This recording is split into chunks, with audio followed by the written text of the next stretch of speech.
Hello everyone, this is Dr. Adnan and today the topic is about shock.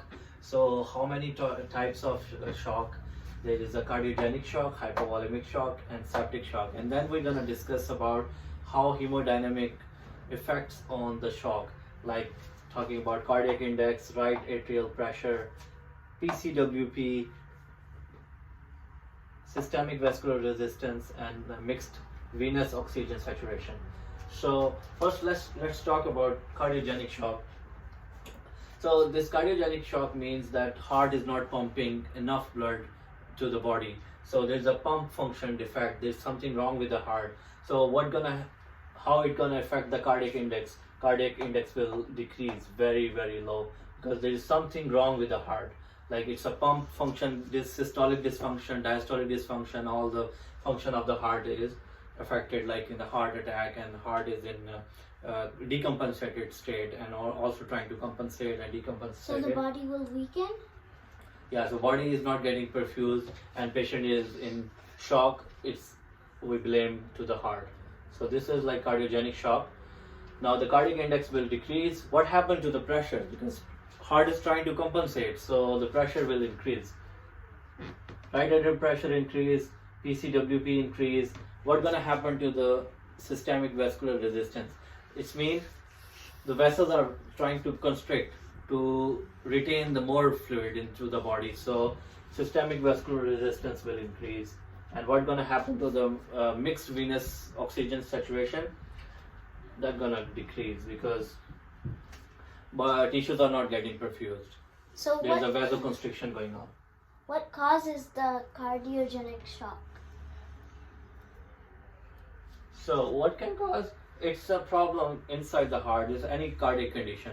So we talk about systolic dysfunction, all these conditions where heart is not pumping enough blood to the periphery.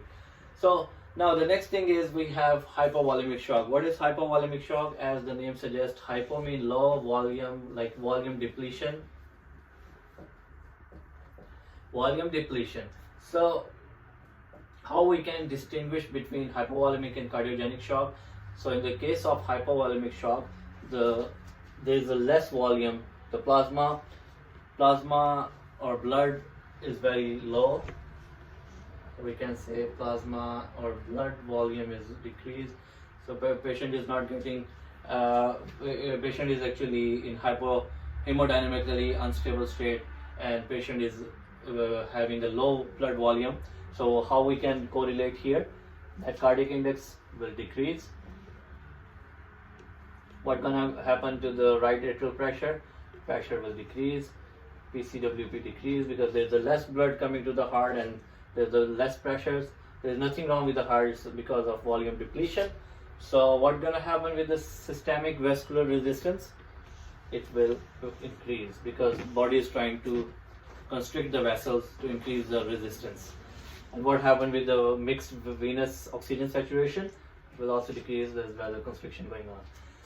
Now the last thing is we talk about is the septic shock. Septic shock means sepsis going on into the body. It's because of infection. Any infection can lead to, like most severe form of infection leads to septic shock. So how we can correlate? There is nothing wrong with the heart. Heart is pumping fine. There's nothing wrong with the volume. This is just patient is in septic shock. It's sepsis or bacteremia. Bacteria is in the blood. So and patient is in sepsis. So if we talk about cardiac index, there is nothing wrong with the heart. So we say cardiac index is normal.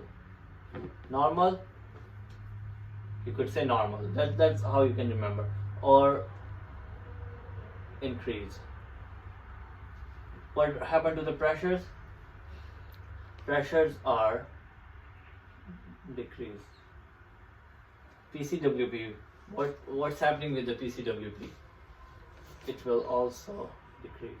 So as we are talking about cardiac index, normal or increase, or you could say increase. There is nothing wrong with the heart. Now right atrial pressure, normal, decrease or normal or decrease, you could say. PCWP will be normal or decrease. So what happened? So in the case of septic shock, think about inflammation going on and vessels are dilating, right? So they are trying to capture the bacteria and the inflammatory process is going on. So there's a vasodilation going on. So in the case, the way I remember is vasodilation. Vasodilation means systemic vascular resistance will decrease.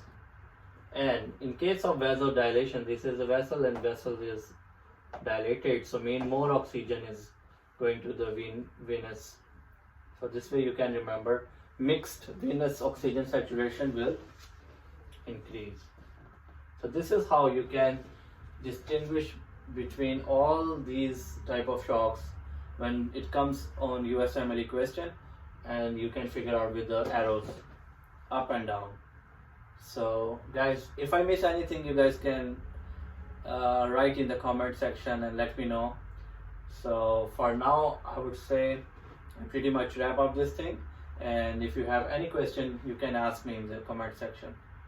Take care, goodbye, I'll see you in my next video with my niece Amna.